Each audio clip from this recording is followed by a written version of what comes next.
India that is Bharat. देश के संविधान के अनुच्छेद 1 में जो लिखा है तो क्या वो बदलने वाला है? क्या देश के नाम से इंडिया शब्द की विदाई का काउंटडाउन शुरू हो गया है? इन अटकलों ने जोर पकड़ा है भारत सरकार के इस अनौपचारिक निमंत्रण के बाद। दरअसल दिल्ली में होने जा रहा G20 देशों के शिखर सम्मेलन के दौरान राष्ट्रपति की तरफ से जो डिनर का न्योता भेजा गया, उसमें इस बार प्रेसिडेंट ऑफ इंडिया की जगह प्रेसिडेंट ऑफ भारत लिखा गया। इस इनविटेशन कार्ड के पब्लिक प्लेटफॉर्म पर आते ही इंडिया बनाम भारत की नई बहस छिड़ गई। सोशल मीडिया पर नामी ग्रामी लोग भारत भारत करने लगे। तो बाबा साहब से इतनी नफरत क्यों है? जो उन्होंने संविधान में लिख दिया, पहली धारा के रूप में लिख दिया, आप उसको बदलना चाहते हैं? भारत की पहचान भारत से है। हमें नहीं पता था कि भाजपा वाले इतने कमजोर लोग हैं, इतनी जल्दी परेशान। भारत लिखने पर क्या दिक्कत है आपको क्यों शर्म आ रही है? वैसे मोदी जी, हम लोग ना इंडिया वाले नाक से सांस लेते हैं, मुंह से खाना खाते हैं। अब आप क्या करोगे? बदल दोगे? ये भी हंस रहा है पूरा देश। ये पहली बार है जब राष्ट्रपति की तरफ से जारी किसी निमंत्रण पत्र में प्रेसिडेंट ऑफ इंडिया की जगह प्रेसिडेंट ऑफ भारत लिखा गया है। ऐसे में यह जानना जरूरी है कि आखिर संविधान में लिखा क्या है। संविधान की प्रस्तावना में अंग्रेजी में लिखा है we the people of India, यानी कि हम भारत के लोग। और संविधान के अनुच्छेद 1 में अंग्रेजी में लिखा है इंडिया दैट इज भारत, जिसको हिंदी में लिखा है इंडिया अर्थात भारत। जबकि सरकार के आदेशों में अंग्रेजी में लिखा जाता है गवर्नमेंट ऑफ इंडिया और हिंदी में लिखा जाता है भारत सरकार, यानी कि इंडिया हो या भारत, संविधान के मुताबिक दोनों का मतलब एक ही है। लेकिन अब लग रहा है कि देश के नाम से इंडिया शब्द की विदाई हो सकती है।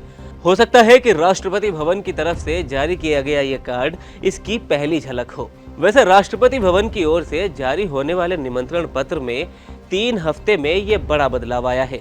अभी बीते 15 अगस्त को ही राष्ट्रपति की ओर से खास मेहमानों को जो होम एड का निमंत्रण भेजा गया था, उसमें अंग्रेजी में प्रेसिडेंट ऑफ इंडिया ही लिखा गया था।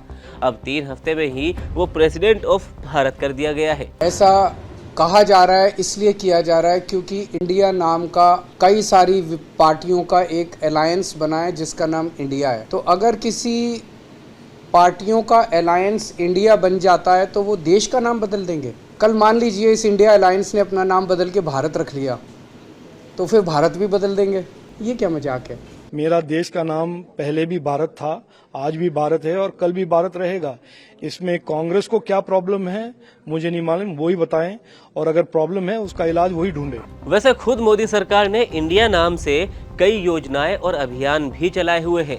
जैसे कि अगर बात करें तो make in India, digital India, stand up India, startup India, skill India, Khelo India, invest India, fame India और फिट इंडिया जैसी कई योजनाएं हैं। मोदी सरकार की कई योजनाओं में इंडिया है, लेकिन जब से विपक्ष के गठबंधन ने अपने गठबंधन को शॉर्ट फॉर्म में इंडिया कहना शुरू किया है, बस तभी से पूरी बीजेपी इंडिया के पीछे पड़ी है।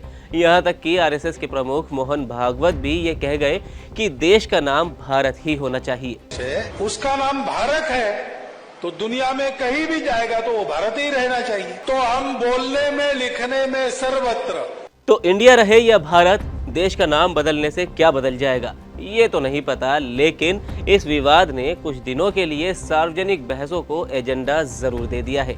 तो इंडिया या भारत, देश का क्या नाम होना चाहिए, या फिर ये दोनों ही नाम होना चाहिए? आपकी इस पर क्या राय है? आप हमें कमेंट सेक्शन में ज़रूर बताएं। वीडियो अच्छा लगा हो तो लाइक करो और इसी तरह की तमाम छोटी बड़ी अपडेट्स के लिए आप ABP लाइव को सब्सक्राइब करें।